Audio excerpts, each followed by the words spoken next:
से तेरे वचन सुनकर रहेंगे हम एकजुट होकर। आए हम सब मिलजुल कर, भेदभाव सबको भुला कर, भक्ति से तेरे वचन सुनकर रहेंगे हम एकजुट होकर। तेरे दर पे प्रभु लेके प्यार आए हम, अर्पित पावन बलिदान हमें तो दे दे दया निधान, अपना प्रेम महान, अपना प्रेम महान। पिता और पुत्र और पवित्र आत्मा के नाम पर आमीन। हमारे प्रभु यीशु क्रिस्त की कृपा, ईश्वर का प्रेम तथा पवित्र आत्मा का साहचर्य आप सबों को प्राप्त हो। और आपको भी। ख्रिस्त में प्रिय भाइयों बहनों, आज हम लोग आगमन के पहले रविवार में प्रवेश किए हैं। हम आगमन के शुरुआत में ही प्रभु यीशु के आने का इंतज़ार की तैयारी करते हैं। आगमन का समय पूजन पद्धति के लिए एक नया वर्ष बनता है, एक नया समय बनता है, नई शुरुआत होती है। पूजन पद्धति का एक नया साल की शुरुआत होती है और कलीसिया हमें आमंत्रित करती है कि इस आगमन के समय में हम पूर्ण रूप से प्रभु यीशु ख्रिस्त के द्वितीय आगमन की तैयारी करें। कलीसिया में हम दो प्रकार के आगमन मनाते हैं। एक आगमन जो प्रभु यीशु ख्रिस्त पहली बार इस संसार में आए, जिसकी तैयारी हम जोर शोर से करते हैं और 25 दिसंबर को मनाते हैं। दूसरा आगमन वह आगमन है जब यीशु ख्रिस्त संसार के अंत में संसार का न्याय करने के लिए फिर दोबारा आएंगे। उस आगमन की हम लोग तैयारी करते हैं। आज आगमन का प्रथम रविवार है और आज के दिन माता कलीसिया हमें आमंत्रित करती है कि हम अपने आप को केवल शारीरिक ही नहीं, बाह्य रूप से ही नहीं, लेकिन आंतरिक रूप से अपने को तैयार करें, अपनी अंतरात्मा को उस ख्रिस्त को पाने के लिए तैयार करें जो संसार का मुक्तिदाता है। आज आगमन का पहला रविवार प्रभु हमें आमंत्रित करते हैं कि हम दुनियादारी की चीज़ों को छोड़ें, सांसारिक चीज़ों को छोड़ें और प्रभु की ओर अपना मुख करें, जिससे हम उसके मुक्ति को अपने जीवन में प्राप्त कर सकें। आगमन का प्रथम रविवार हमें आमंत्रित करता है कि हम पूर्ण रूप से अपने आप को प्रभु को समर्पित करें। आज जब हम इस मिसा बलिदान में भाग लेने के लिए यहाँ पर एकत्र हुए हैं, आगमन के प्रथम रविवार को हम अपने आप को जांचें, अपनी गलतियों, अपनी कमजोरियों पर ध्यान दें।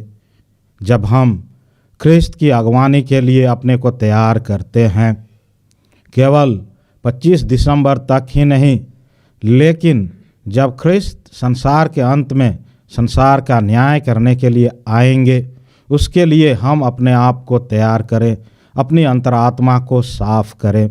इसलिए आइए इस मिसा बलिदान के द्वारा हम अपने पापों की क्षमा याचना करें। प्रभु परमेश्वर कहते हैं, पवित्र बनो क्योंकि मैं तुम्हारा ईश्वर पवित्र हूँ। उस पवित्रता की ओर हमें बुलाते हैं कि हम अपने आप को पवित्र करें, अपनी गलतियों को, अपनी कमजोरियों को हम प्रभु के समक्ष रखें, जिससे यह ख्रिस्त त्याग योग्य रीति एवं कल्याणकारी रूप से मना सकें।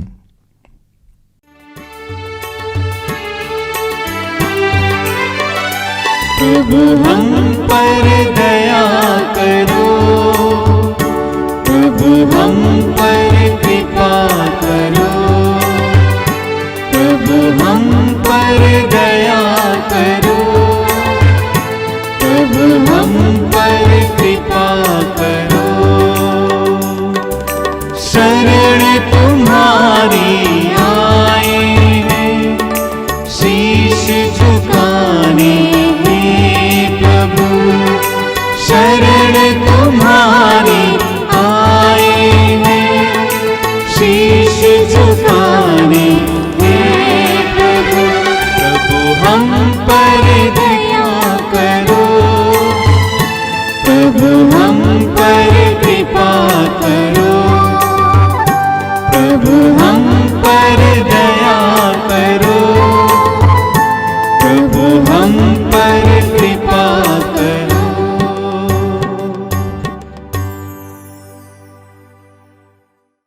सर्वशक्तिमान ईश्वर हम लोगों पर दया करें और हमारे पाप क्षमा कर हमको अनंत जीवन प्रदान करें। आमीन। हम प्रार्थना करें। हे सर्वशक्तिमान ईश्वर, हम लोगों में ऐसी दृढ़ इच्छा उत्पन्न कर कि हम आने वाले ख्रिस्त का अपने पुण्य कर्मों से स्वागत करें और उनके दाहिने एकत्र होकर स्वर्ग राज्य में प्रवेश करने के योग्य बने। हम यह प्रार्थना करते हैं उन्हीं हमारे प्रभु और तेरे पुत्र यीशु ख्रिस्त के द्वारा, जो ईश्वर होकर तेरे तथा पवित्र आत्मा के साथ युगान युग जीते और राज्य करते हैं। आमीन।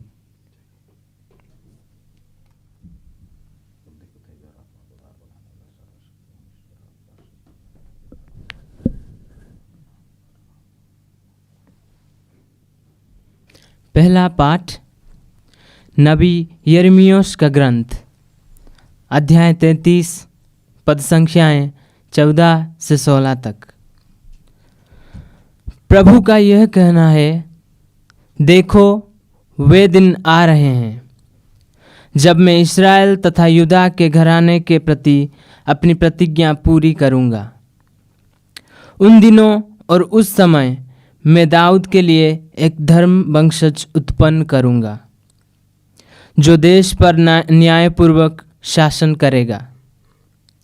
उन दिनों यूदा का उद्धार होगा और यरूशलेम सुरक्षित रहेगा। यरूशलेम का यह नाम रखा जाएगा, प्रभु ही हमारा न्याय है। यह प्रभु की वाणी है। ईश्वर को धन्यवाद।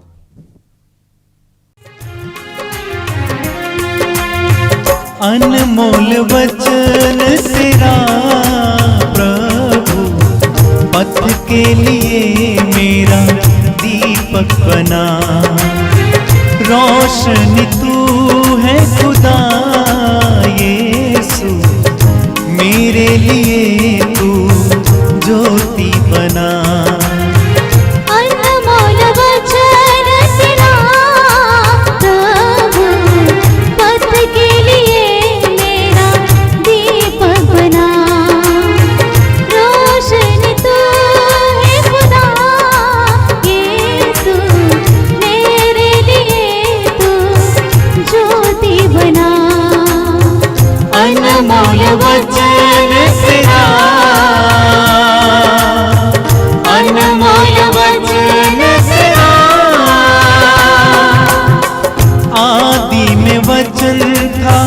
वचन परमेश्वर था, सामर्थी वचन से तू दुनिया को रचा।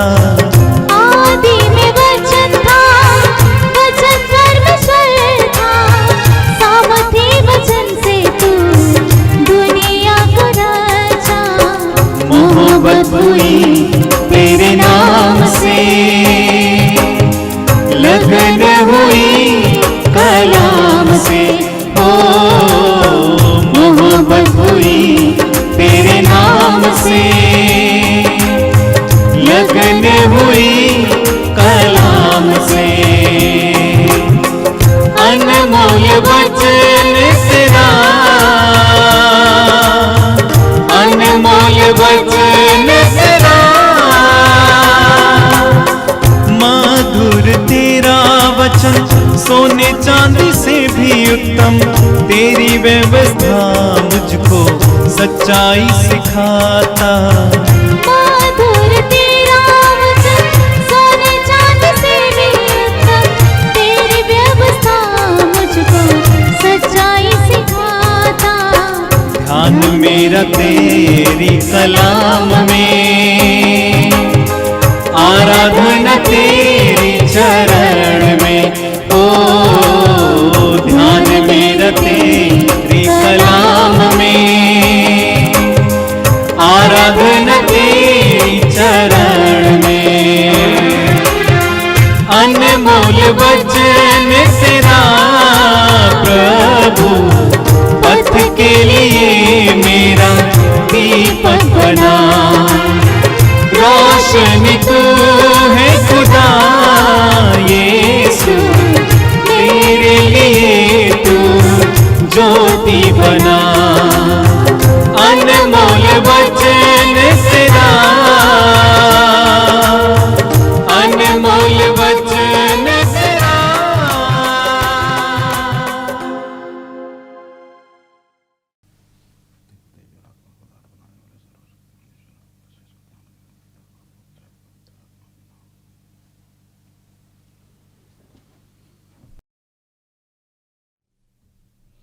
दूसरा पाठ थेसलनिकियों के नाम संत पौलुस का पहला पत्र, अध्याय 3 पद संख्या 12 और अध्याय 4 पद संख्या 2। प्रभु ऐसा करे कि जिस तरह हम आप लोगों को प्यार करते हैं, उसी तरह आपका प्रेम एक दूसरे के प्रति और सबों के प्रति बढ़ता जाए और उमड़ता रहे। इस प्रकार वह उस दिन तक आपके हृदयों को हमारे पिता ईश्वर के सामने पवित्र और निर्दोष बनाए रखे, जब हमारे प्रभु यीशु अपने सब संतों के साथ आएंगे। भाइयों, आप लोग हमसे यह शिक्षा ग्रहण कर चुके हैं कि किस प्रकार चलना और ईश्वर को प्रसन्न करना चाहिए, और आप इसके अनुसार चलते भी हैं। अंत में हम प्रभु यीशु के नाम पर आपसे आग्रह के साथ अनुनय करते हैं कि आप इस विषय में और आगे बढ़ते जाएं। आप लोग जानते हैं कि मैं प्रभु यीशु की ओर से आपको कौन कौन आदेश दिए हैं। यह प्रभु की वाणी है। ईश्वर को धन्यवाद। गाए हम हालेलुया, गाए हम हालेलुया, गाए हम हालेलुया, गाए हम हालेलुया, हालेलुया, हालेलुया, हालेलुया।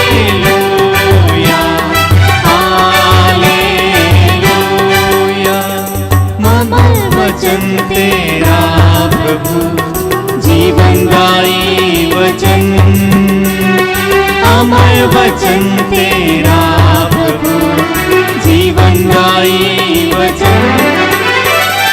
गाए हम हालेलुया, गाए हम हालेलुया, गाए हम हालेलुया, गाए हम हालेलुया। प्रभु आप लोगों के साथ हो और आपके साथ भी। संत लूकस के अनुसार पवित्र सुसमाचार। प्रभु की जय। यीशु ने अपने शिष्यों से कहा, सूर्य, चंद्रमा और तारों में चिन्ह प्रकट होंगे। समुद्र के गर्जन और बाढ़ से व्याकुल होकर पृथ्वी के राष्ट्र व्यतीत हो उठेंगे। लोग विश्व पर आने वाले संकट की आशंका से आतंकित होकर निष्प्राण हो जाएंगे, क्योंकि आकाश की शक्तियां विचलित हो जाएंगी। तब लोग मानव पुत्र को अपार सामर्थ्य और महिमा के साथ बादल पर आते देखेंगे। जब ये बातें होने लगेंगी तो उठ खड़े हो जाओ और सिर ऊपर उठाओ, क्योंकि तुम्हारी मुक्ति निकट है।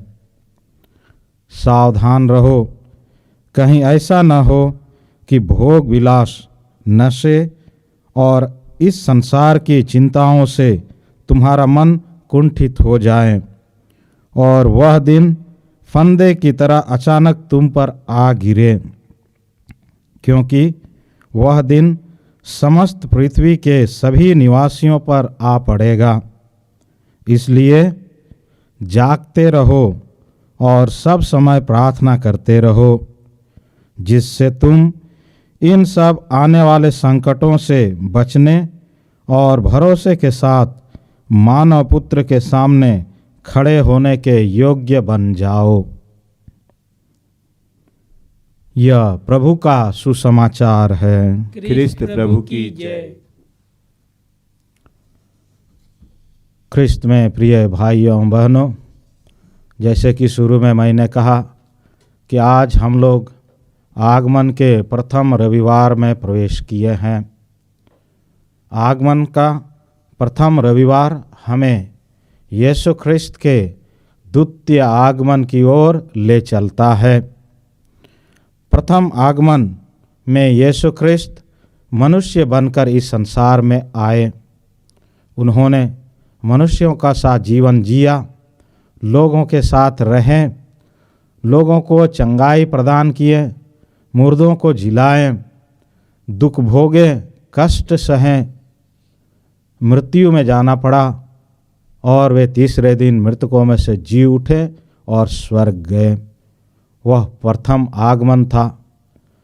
और यीशु ख्रिस्त ने स्वर्ग जाने से पहले अपने शिष्यों से कहा, जिस तरह तुम मानव पुत्र को अभी देख रहे हो, उसी तरह वे महिमा के साथ फिर अपने दूतों और संतों के संग आएंगे। उस द्वितीय आगमन के लिए हम इस संसार में कार्यरत रहते हैं कि प्रभु का दूसरा आगमन के समय हम प्रभु के वचनों पर खरे पाए जाएं, हम प्रभु के वचनों को पालन करते हुए पाए जाएं।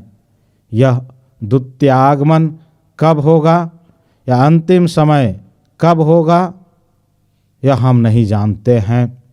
प्रभु यीशु ख्रिस्त ने स्वयं कहा है, तुम उस घड़ी और उस समय को नहीं जानते हो। वह केवल पिता ही जानता है, पिता ने ही उसे निर्धारित किया है। इसलिए उस द्वितीय आगमन की तैयारी के लिए अपने आप को हमें इस संसार में हमेशा प्रभु के वचनों पर चलने की ज़रूरत है। आज के प्रथम पाठ जो नबी यिर्मयाह के ग्रंथ से लिया गया है, उसमें हमने सुना कि इस्राएली जनता दुख कष्ट में है। वे दुख भोग रहे हैं क्योंकि उन्होंने ईश्वर को त्यागा है। वे निर्वासित जीवन जी रहे हैं और उस निर्वासन में उन्हें विभिन्न प्रकार के समस्याओं से गुजरना पड़ रहा है, कठिनाइयों का सामना करना पड़ रहा है। उस समय नबी यिर्मयाह उन्हें ढांढस बंधाते हैं कि वे अपने जीवन के और अपने भविष्य की चिंता न करें, क्योंकि प्रभु मसीह एक न्यायकर्ता के रूप में उनके सामने आएंगे। इसलिए हमने सुना कि प्रभु ही हमारा न्याय है। उस प्रभु पर नबी यिर्मयाह इस्राएलियों को भरोसा रखने के लिए कहते हैं, उस प्रभु पर विश्वास करने के लिए कहते हैं कि वे दुख के समय, चिंता के समय विचलित ना हो, लेकिन प्रभु पर अपना विश्वास प्रकट करें। नबी यिर्मयाह के ग्रंथ अध्याय 33 पद संख्या 16 में लिखा है, उन दिनों यहूदा का उद्धार होगा, यरूशलेम सुरक्षित रहेगा, क्योंकि संसारिक राजा नहीं लेकिन प्रभु यीशु ख्रिस्त उस समय स्वयं राज्य करेंगे और उनमें जो भी विश्वास प्रकट करते हैं वे सब के सब सुरक्षित रहेंगे, उन्हें मुक्ति मिलेगी। जो भी लोग प्रभु के वचनों को नहीं सुनते हैं, उन पर नहीं चलते हैं, आज का सुसमाचार उनके लिए एक चेतावनी स्वरूप है कि जब आकाश में विभिन्न प्रकार के चिन्ह प्रकट होंगे, उस समय विचलित होने की आवश्यकता नहीं है। लेकिन यीशु के समय में बहुतों ने उनकी बातों पर ध्यान नहीं दिया और नबियों के बातों पर भी बहुत लोगों ने ध्यान नहीं दिया। इसका हम दो उदाहरण धर्म ग्रंथ से ले सकते हैं। पहला उदाहरण नूह के समय में हुआ था, जब संसार में पाप इतनी बढ़ गई थी, लोगों का जीना मुश्किल हो गया था। उस समय ईश्वर ने नूह से कहा कि अपने लिए एक नाव तैयार करो जिसमें सब प्रकार के पशु पक्षी जीव जंतु रखे जाएंगे। नूह ने ईश्वर की आज्ञा का पालन किया और एक बड़ा पोत तैयार किया और उसमें वह घुस गया। 40 दिन और 40 रात तक बारिश हुई। हम धर्म ग्रंथ में ये सब बातें पढ़ते हैं। पूरा जल प्रलय आ गया। जल प्रलय के चलते जो भी सृष्टि थी वह सर्वनाश हो गई। केवल नूह और उसका परिवार ही बच पाया, क्योंकि उन्होंने ईश्वर की आज्ञाओं का पालन किया था, इसलिए वे उस जल प्रलय से बच पाए। दूसरी घटना हम इब्राहिम के जीवन में देखते हैं। इब्राहिम जो धार्मिक व्यक्ति था, प्रभु की आज्ञाओं का पालन करता था और वह नहीं चाहता था कि किसी का भी सर्वनाश हो। उसने अपने ईश्वर से प्रार्थना की।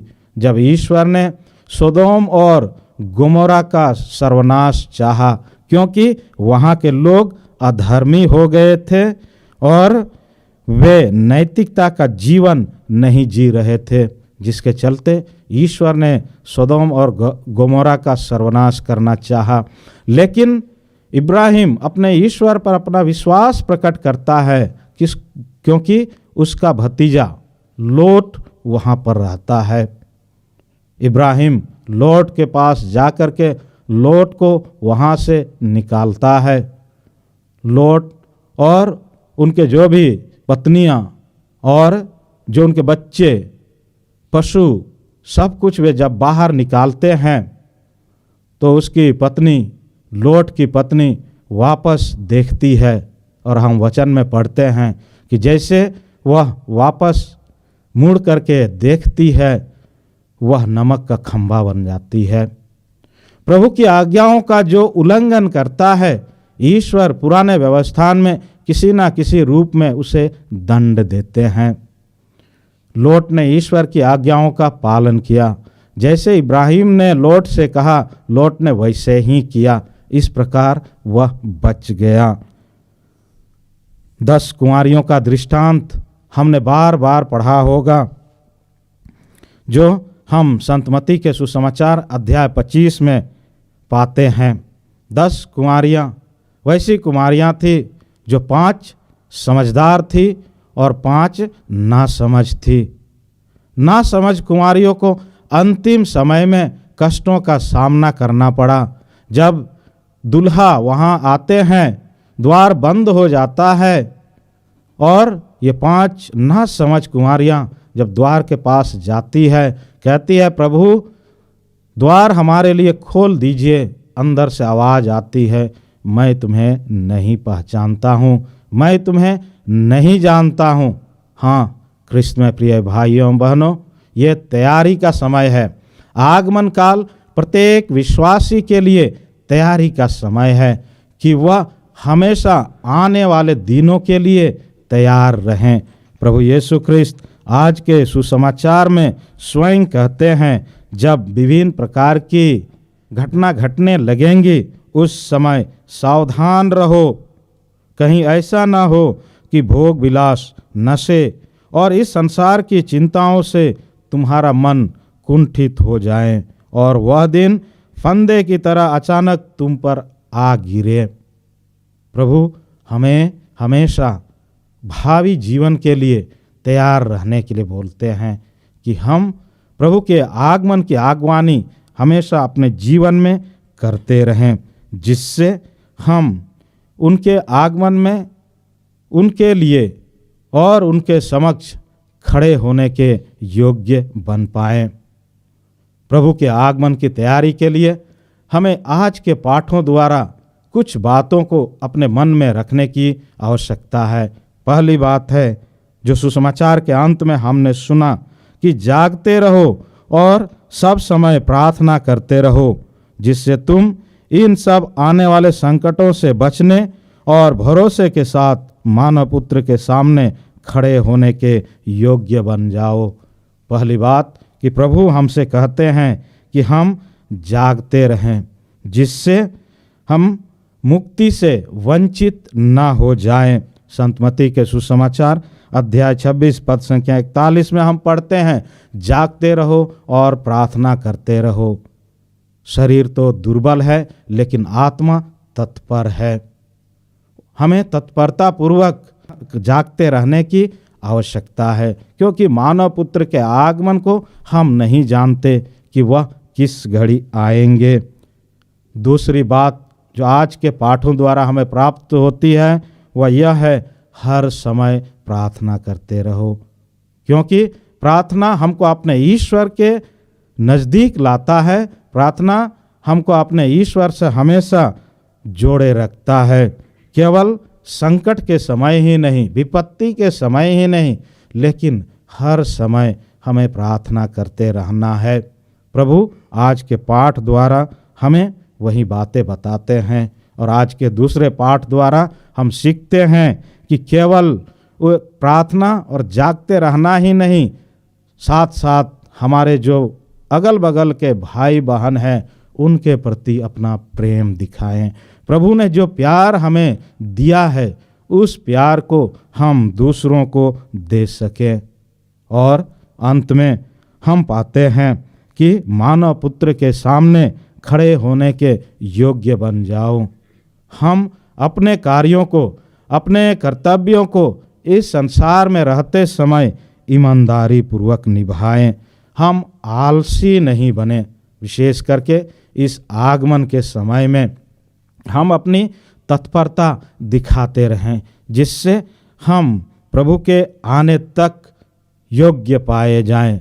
संसार में हमें जब इस प्रकार की घटनाएं घटने लगेंगी, चिंता होगी, लेकिन उन चिंताओं को, उन समस्याओं को हमें प्रभु को समर्पित करने की आवश्यकता है। जब हम प्रभु को समर्पित करेंगे, प्रभु हमारी चिंताओं को हर लेंगे। जो बातें हमसे कही गई है कि हम जागते रहें, हर समय प्रार्थना करते रहें, दूसरों को अपना प्रेम दिखाते रहें और अपने कर्तव्यों के प्रति ईमानदार या वफादार बने रहें, जिससे हम स्वर्ग राज्य में प्रवेश करने के योग्य बन सकें और यीशु हमसे भी कह सकें, आओ मेरे पिता के कृपा पात्रों, उस राज्य के अधिकारी बनो जो संसार के, जो सृष्टि के प्रारंभ से ही तुम्हारे लिए तैयार किया गया है। आइए हम प्रार्थना करें कि प्रभु हमको शक्ति, साहस और धैर्य प्रदान करें। आमीन।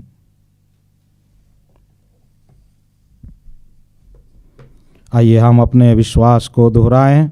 प्रेरितों का धर्मसार। मैं स्वर्ग और पृथ्वी के सृजनहार सर्वशक्तिमान पिता परमेश्वर पर विश्वास करता हूँ और उसके इकलौते पुत्र हमारे प्रभु यीशु ख्रिस्त पर, जो पवित्र आत्मा के द्वारा गर्भ में पड़ा, कुआरी मरियम से जन्म लिया, पोंतुस पिलातुस के समय दुख उठाया, क्रूस पर ठोका गया, मर गया और गाड़ा गया, लेम्बुस में उतरा, तीसरे दिन मृतकों में से जी उठा, स्वर्ग पर गया, सर्वशक्तिमान पिता परमेश्वर के दाहिनी ओर विराजमान है, वहां से जीवितों और मृतकों का न्याय करने को आएगा।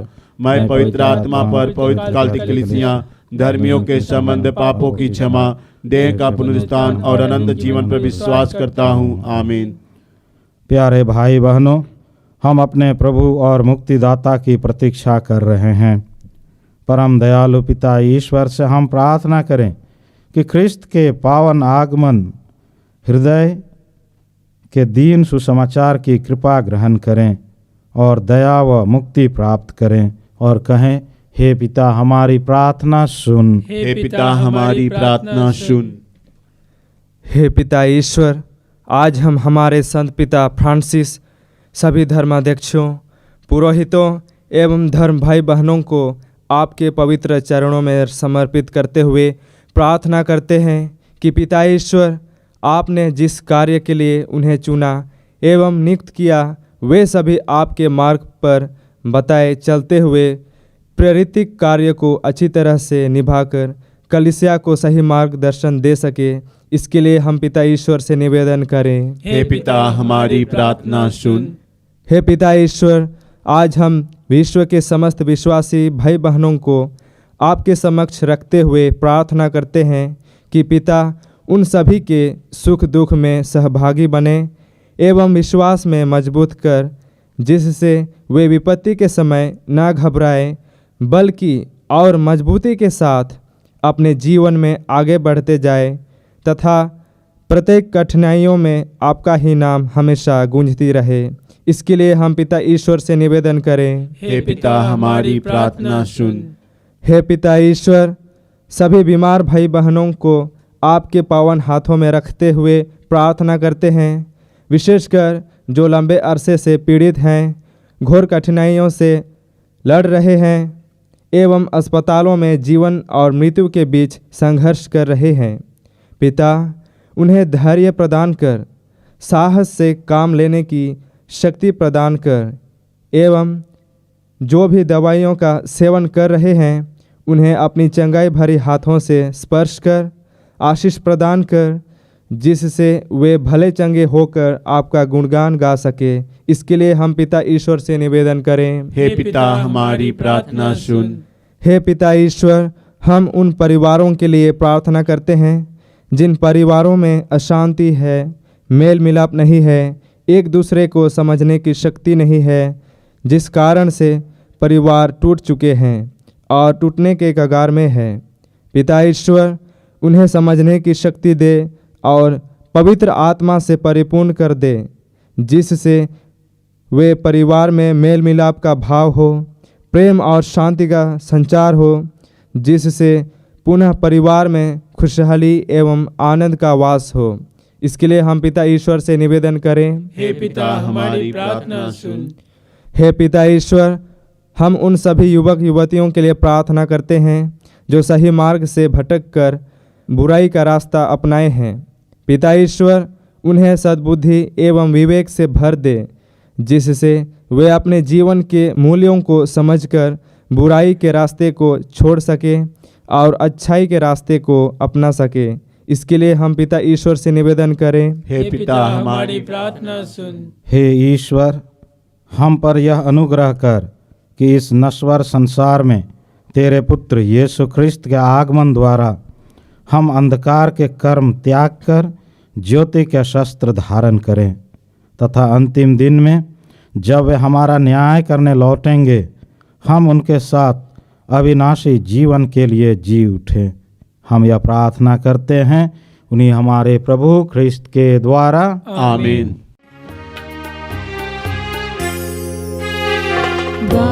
तेरे आए हैं भगवन, भेंट अपनी लाए हैं भगवन।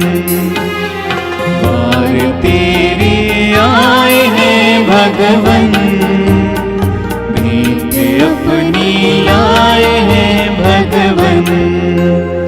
स्वीकारो प्रभु, स्वीकारो प्रभु, स्वीकारो प्रभु, स्वीकारो प्रभु। गेहूं की रोटी लेके प्रभु जी आए हैं, दाख रस का प्याला भी ले आए हैं। गेहूं की रोटी लेके प्रभु जी आए हैं, दाख रस का प्याला भी ले आए हैं। पावन से तू पावन कर दे प्रभु, स्वर्ग भोजन दे हमें तू प्रभु। स्वीकारो प्रभु, स्वीकारो प्रभु, स्वीकारो प्रभु, स्वीकारो प्रभु। द्वार तेरे आए हैं भगवन, भेंट अपनी लाए हैं भगवन। द्वार तेरे आए हैं भगवन, भेंट अपनी लाए हैं भगवन। प्रिय भाइयों बहनों, प्रार्थना कीजिए कि सर्वशक्तिमान पिता ईश्वर मेरा और आप लोगों का यह बलिदान ग्रहण करें। प्रभु अपने नाम की स्तुति तथा महिमा के लिए और हमारे तथा अपने समस्त पवित्र कलीसिया के लाभ के लिए आपके हाथों से बलिदान ग्रहण करें। हे प्रभु, यह चढ़ावा कृपा पूर्वक ग्रहण कर। यह तेरा ही दान है।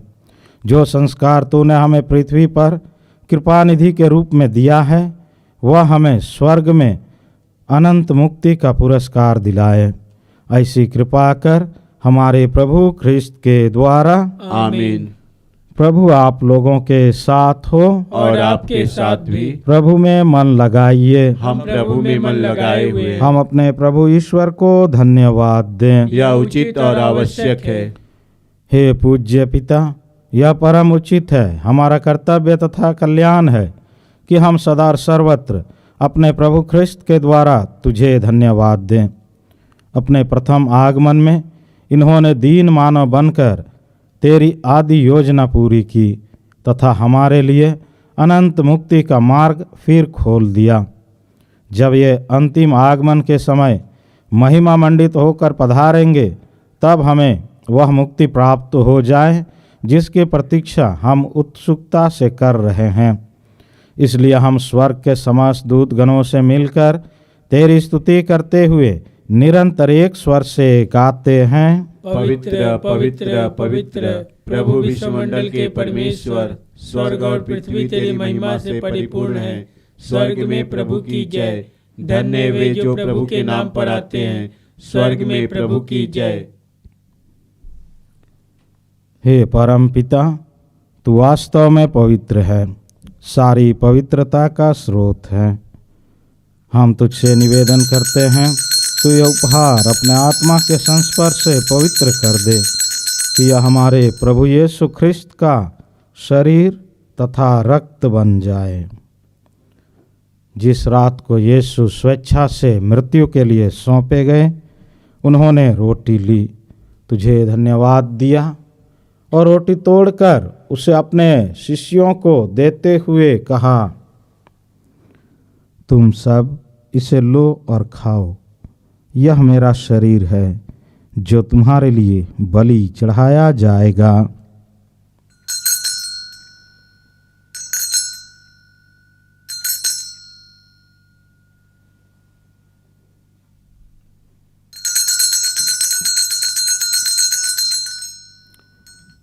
इसी भांति भोजन के बाद उन्होंने कटोरा लिया, तुझे धन्यवाद दिया और उसे अपने शिष्यों को देते हुए कहा, तुम सब इसे लो और पियो, यह मेरे रक्त का कटोरा है, नवीन और अनंत व्यवस्थान का रक्त जो तुम्हारे और बहुतों के पापों की क्षमा के लिए बहाया जाएगा।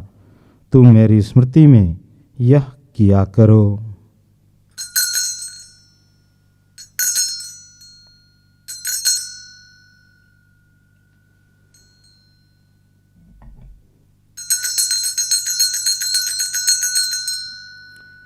यह है हमारे विश्वास का रहस्य। क्रिस्त प्रभु मर गए, क्रिस्त प्रभु जी उठे, क्रिस्त प्रभु महिमा के साथ फिर आएंगे। हे परम पिता, यह आज्ञा मानकर हम अपने प्रभु की मृत्यु और पुनरुत्थान की स्मृति में तुझे जीवन की रोटी और मुक्ति का कटोरा चढ़ाते हैं। हम तुझे धन्यवाद देते हैं कि तूने हमें अपने सम्मुख उपस्थित होने और अपनी सेवा करने का सौभाग्य प्रदान किया है। हमारा नम्र निवेदन है कि हम सब जो ख्रिस्त का शरीर तथा रक्त ग्रहण करते हैं, पवित्र आत्मा के द्वारा एकता के सूत्र में बंधे रहें। प्रभुवर, हमारे संत पिता फ्रांसिस, हमारे धर्माध्यक्ष यूजिन जोसेफ और सभी याजकों के साथ विश्व भर में फैली अपनी कलीसिया की सुधि ले तथा इसे प्रेम में सिद्ध बना दे। हे प्रभु, हमारे उन भाई बहनों की भी सुधि ले जो पुनरुत्थान की आशा में परलोक सिधार चुके हैं। उन्हें और सभी मृतकों को अपने पुण्य दर्शन का सौभाग्य प्रदान कर। हम सब पर दया दृष्टि डाल कि हम भी अनंत जीवन के सहभागी बने और ईश्वर की माता धन्य कुमारी मरियम, उनके अति शुद्ध वर संत जोसेफ, प्रेरित गण और सब संतों के साथ जो युग युग में तेरे विश्वस्त सेवक सेविकाएं बने रहें, तेरा स्तुति गान कर सकें, तेरे पुत्र यीशु ख्रिस्त के द्वारा।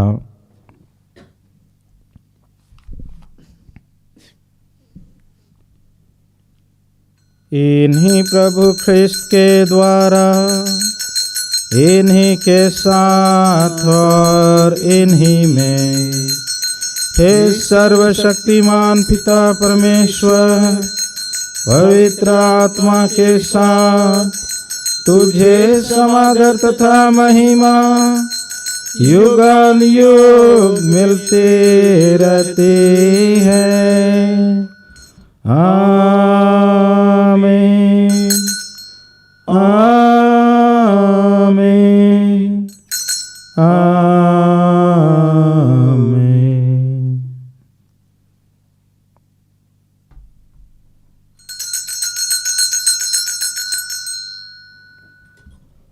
आइए हम सब मिलकर प्रार्थना करें जैसे प्रभु यीशु ने हमें सिखलाया है।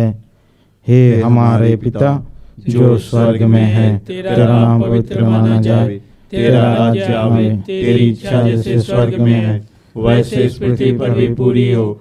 हमारा प्रतिदिन का आहार आज हमें दे, और हमारे अपराध हमें क्षमा कर जैसे हम भी अपने अपराधियों को क्षमा करते हैं, और हमें परीक्षा में न डाल परंतु बुराई से बचा। हे प्रभु, हम तुझसे प्रार्थना करते हैं सभी बुराइयों से हमें बचा, और इस जीवन में हमें कृपा पूर्वक शांति प्रदान कर।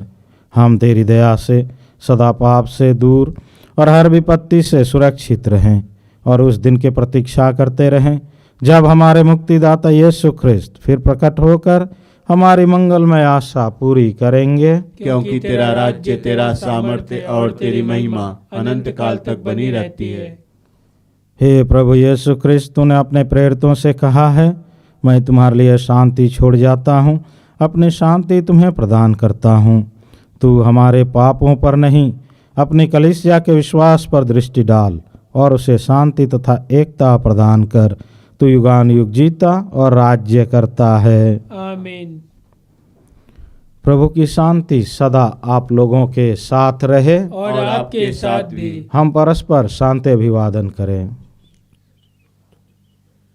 हे ईश्वर के मेमने जो संसार के पाप हर लेता है, हम पर दया कर। हे ईश्वर के मेमने जो संसार के पाप हर लेता है, हम पर दया कर। हे ईश्वर के मेमने जो संसार के पाप हर लेता है, हमें शांति प्रदान कर।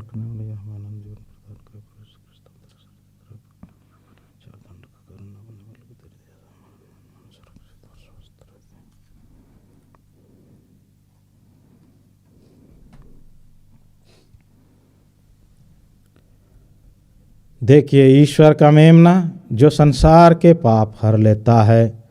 धन्य हम सब जो प्रभु के इस भोज में बुलाए गए हैं। हे प्रभु, मैं इस योग्य नहीं हूँ कि आप मेरे यहाँ आवे, किंतु एक ही शब्द कह दे और मेरी आत्मा चंगी हो जाएगी।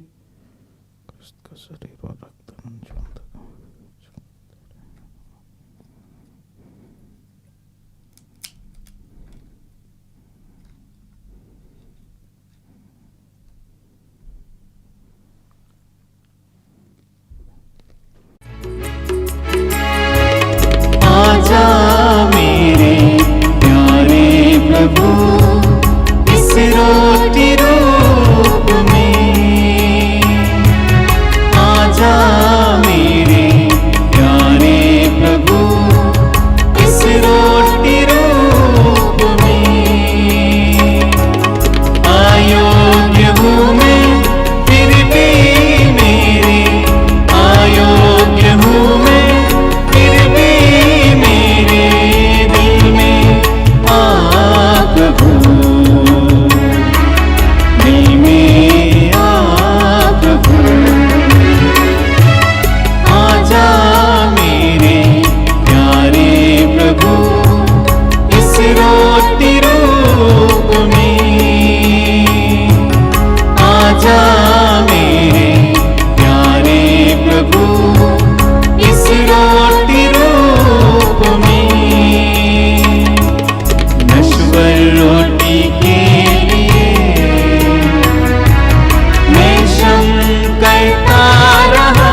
हम प्रार्थना करें।